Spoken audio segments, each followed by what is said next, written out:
Maintaining a safety improvement process over the long term needs a foundation built on three essential fundamentals: communication, recognition, and leadership. When your safety culture is well established, you can keep the momentum going with energy, enthusiasm, and making the right examples. We call that effective leadership. So who are the leaders in your workplace? There will be several leaders because it's ridiculous to expect one person to do it all. Everyone has to be responsible for safety, for their own and for everyone else's. The leaders among your people will show a constant ambition to achieve. It's up to you to establish goals and give feedback on progress. First of all, leaders communicate effectively. Safety should be something that's always being presented in a positive light, something to be achieved, not accidents to avoid. When leaders do this, everyone is motivated to achieve a shared goal, just like production and service goals. When you make progress, it lets everyone know that the culture works because progress has been made.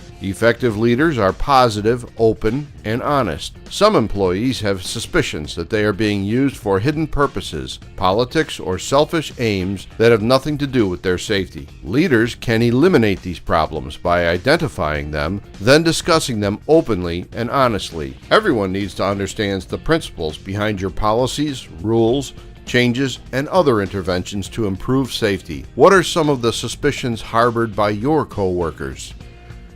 Leaders recognize desired performance. Most people really do care about reducing personal injuries, even to others whom they do not know. When workers believe they have real, actual personal control over causing injuries, they will become motivated to prevent them. They must know they are getting the right training, and they must feel empowered to apply that training. You will always have some level of resistance. People who resist whisper negative comments into listening ears because they usually see change as an opportunity to complain and promote bad feelings toward management. Often, a leader's first reaction is discipline, but this can backfire. We want change to come from the bottom up, not from the top down. Discipline can cause more resistance instead of more compliance. Nobody likes a complainer, but why make a martyr out of one? Often, the best way to create compliance is through peer pressure. Supportive, constructive feedback is a strong motivator and an excellent way to reduce at-risk behaviors. Leaders actively support safety processes and procedures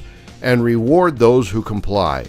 This ostracizes the resistors and allows peer pressure to occur naturally. Peer pressure and peer support are the most powerful motivators of human behavior. Recognize and support those who are willing and positive about trying the new processes.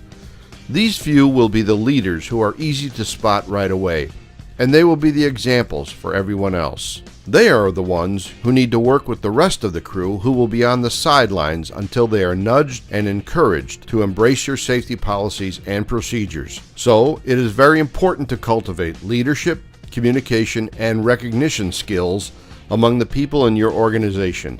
Encourage these leaders, and you will have created a base of champions who will build the support needed for a safer workplace over the long term.